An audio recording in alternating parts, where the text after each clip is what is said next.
awesome. And we're just going to keep doing our job as good as we can to promote hunting. And we feel like we got a responsibility on our shoulders to make sure we do it in the right way and take a stance and stand stern against the organizations like PETA who kind of misrepresent what hunting's about and don't really understand, who take a very ignorant stance, in my opinion. And we're ready to go to battle with them head on and let them know where we stand, because hunting's so easy to defend. So. Absolutely, and one of the main reasons that was the genesis behind Backwater Outdoors Radio is that, again, any chance we can get to stand united, whether it's a media production company or a television production company or a chat room or a website, we all need to get and garner a lot of support and get our brotherhood engaged, because our strength, brother, is only in numbers. Correct. And our administration wants to pick away at us. The government wants to pick away. A lot of people think what we do is wrong. And you know what? I know I'm a Bible-based person like you, and you go back to the good book. You go back to the good book, brother, and it's all there. I mean, it goes back to the time of man, and it's all part of who we are. It's our moral fabric. It's our moral fiber of who we are. I totally agree. It's hunting is very biblical. It's biblical. From the Christian sense. It's also instinctively, if you just look at a human, even if you want to say you don't believe in the Bible, which it'd take a pretty ignorant person to say that, but even if you didn't, instinctively, for whatever being that somebody wants to believe in, why would they give you canines and molars to grind food and tear beef jerky? Why would they give you the instinct? And it's the same instinct that a kitten has to kill a grasshopper when it's going across the garage. We have that instinct to hunt. However, society's definitely taken a lot of that instinct out of us, because society now takes care of us, and a lot of times people are not hunting for wild game to put in their freezer. They're hunting for the golden archers to stop and get them a cheeseburger on the drive home from New York City. And so I think it's important that we give people a better understanding of what hunting's about. I got an email one time that basically said, why don't you go to the grocery store and buy your meat like the rest of people? Why are you shooting defenseless animals? I mean, how ignorant is that? But there are people that truly are not informed and don't know the difference, and they think that a ribeye steak grew on a tree right beside a pear or an apple. And if they ever saw how that game was, how that cattle was harvested, or how that cattle was put down, they wouldn't sleep for a week. And we're in this organic green deal, save the world.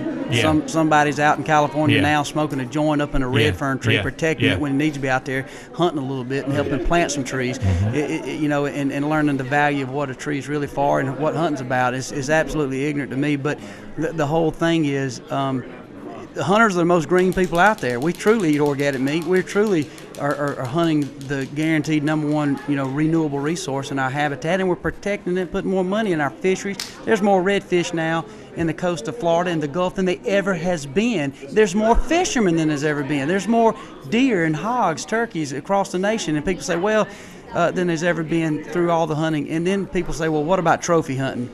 If trophy hunting didn't work, then why are we still breaking records? Why is our habitat, why is our deer more healthy? Why are the Boone and Crockett record books getting shattered every year? That means only one thing: our herds, our flocks are in better shape now than they were when Christopher Columbus cruised over here on the Mayflower and the Mohican Indians were hunting. And so it's just ignorance, and hunters put so much money back. We have an opportunity to see that, but a lot of the world don't have a chance to see the money and the resources that hunters put back in conserving what they love the most, and that is our wildlife and our fisheries. Michael, they don't want to see it. They don't want to see it. They don't want to see it. They turn a blind eye to it, and they just want to get up on their podium. They want to stand on their soapbox, and they want us all to believe that they're right and we're wrong. And my biggest concern, brother, on all of this, and I don't want to get into a political debate with you, but from one brother to another who's an avid outdoorsman, the loss of our the possible loss of our guns in this country. Oh, it's terrifying. Firearm scares me. I know you do a lot of hunting with a bow, but I know you also you use a firearm. Right. But the whole firearm thing is out of control, brother. It's out of control. It's absolutely terrible. Our Second Amendment, obviously, there's some importance on it, because when our forefathers wrote it, there's a lot of things that come after that Second Amendment. But for something to be number 2, which number 1 is very similar to number 2, that means something. It's pretty important. And again, talking about hunting, it's again God-given. I mean, who's going to give the right to defend our families and the right to bear arms? I mean, it was obvious for a reason, and people are just so ignorant on history and how America was formed anyway. And It's like before you start protesting, how about research and figure out why America was founded, period. You know, that Second Amendment was there so we could protect ourselves from evil, and I'm 100% convinced that there's way more good in the world than evil, but the way a lot of our politicians, and unfortunately I do believe the Obama administration sees this that way, and like I said, I hate to get political, but you might as well preach it and say it, but is the fact that they would rather, in some situations, or at least to me, maybe I'm stupid and ignorant, but it seems to me they would rather give evil the upper hand and take away from the good. For me, if you got these country boys and girls in this room, if everybody here had a gun or a pocket knife, I just feel safer. Exactly. And even if there is one moron or idiot that calls himself good that becomes evil, if more good are here, he's not going to hurt many people because he's going to be snuffed out pretty quick. If it had been one country boy with a firearm on that plane 9/11, it probably wouldn't be in our history books. It'd just be about some dead terrorist that tried to get cocky around a bunch of folks that exercises their Second Amendment right. But they want to ignore that. They do want to ignore that, Johnny, and it aggravates me. You know what it is too, Michael? You can bring as much gun control as you want, and we'll move off this subject. You can bring as much gun control as you want. It's only going to regulate the honest guys, the honest sportsmen. If criminals want to get a hold of guns and drugs, they're going to get a hold of guns and drugs. Exactly. It's going to make another market for that. You know. So anyway, we spoke a little bit about the trophy hunting. Let's talk a little bit. Oh, this young man. You want to give him another high five, brother? That's my boy Mason Waddell. Just drifted in. Hey, you can't tell the resemblance there. Hey, man. And you are you the 9-year-old? Yes, sir. Yeah, I hear your daddy's he's training you the right way, brother. He's training you right. Yep. He's bringing you up right.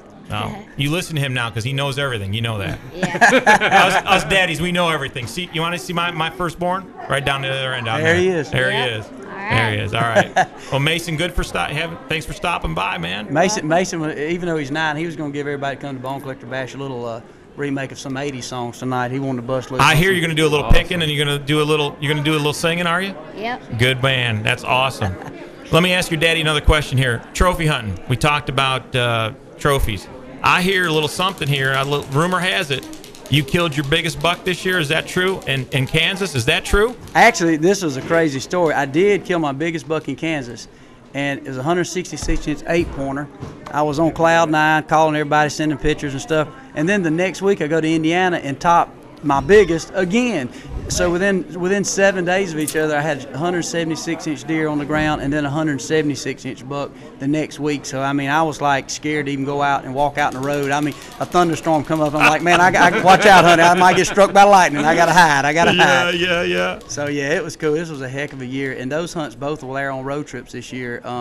Coming up this July. Road trips just started airing back. A lot of people, that's a big question right now. People, since we launched Bone Collectors, started that show, a lot of people ask me, am I still doing road trips and still involved in Realtree? Very, very involved in Realtree.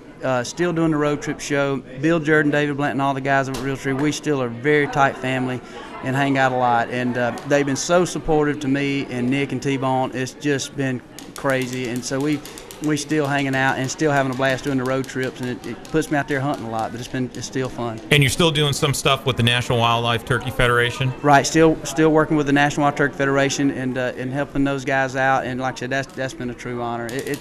We've been busier, man. I tell you, it's been busy. I told my wife I feel like we've been busier than the Tooth Fairy in West Virginia, man. And it's been absolutely insane, but I'm thankful for it. Well, Michael, let me ask you a couple last questions here, and we thank you for your time today. I know you've got to get into this fan fest here. Tell us something that most of your fans and your audience would not know about you. There's a reason for that, Johnny. It's funny. Most of my life, it seems like it's on tape, and we share so much up with it. On the shows. But probably the biggest thing is just a lot of people look, and our shows are produced really high energy, and it looks like we're always just wide open, which we are because we love to hunt.